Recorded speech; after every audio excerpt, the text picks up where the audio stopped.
Yo, what's going on, YouTube? And welcome back to Goal Line Hockey. It's your boy Kevin Forte, and today we have some breaking news out of the New York Islanders organization.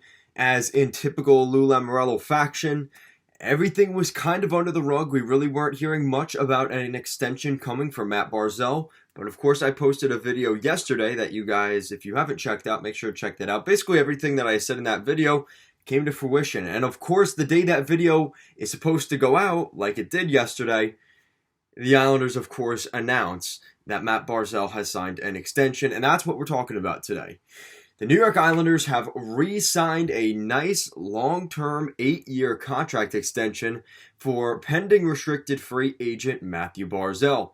Barzal's 25 years old, and this is his big-ticket contract. He's on the final year of a 3-year deal he signed back in 2021. It's a 3-year deal, $21 million contract, $7 million per season.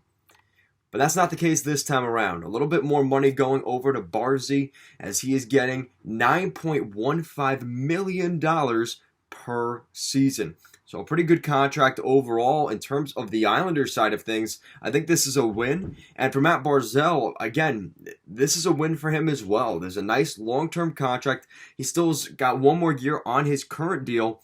So he has 9 years with the New York Islanders. Now, it's an interesting thing here. So the Islanders, again, I'm not saying they would trade Matt Barzal.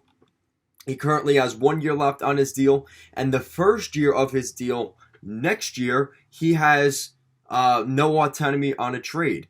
But from years 2 to 8 on that contract, he has a full or modified no movement clause or a no trade clause. And he submits a 22-team no trade list starting July 1st. Of 2024. So, with that said, we have another little interesting bit here. So, if you look at Matt Barzal's contract, now this is kind of interesting, and I think a lot of it is kind of, if you really look at it, it's just a coincidence. But you look at the starting number for Barzal's contract on his annual cap hit, $9.1 million per season. Now, if you put those two numbers together, does that make 91?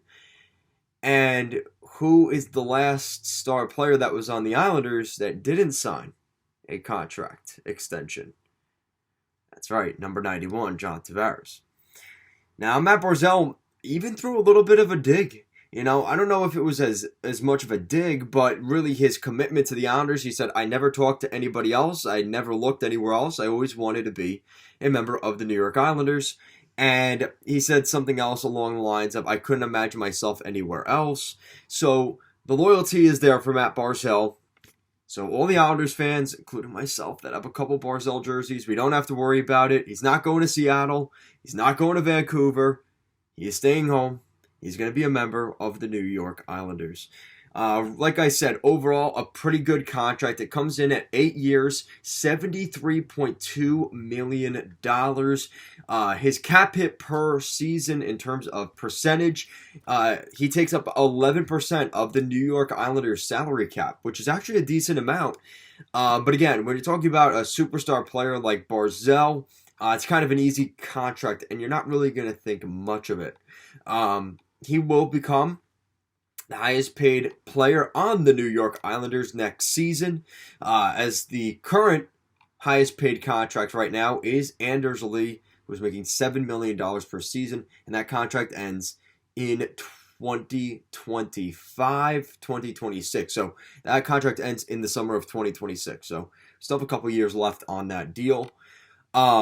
And it also changes the Islanders' outlook going into next season, because you look at the Islanders' cap hit going in next year, they have $12 million in cap space, so they've definitely eaten up a decent amount of that with Barzal returning.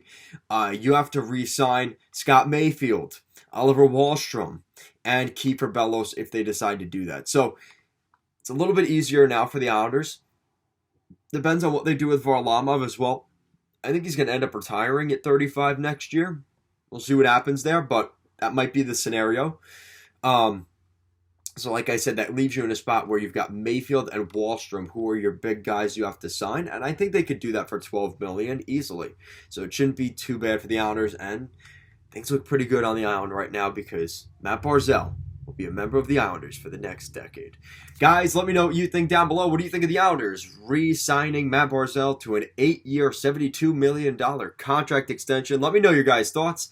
Thank you so much for watching, and I'll see you again next time.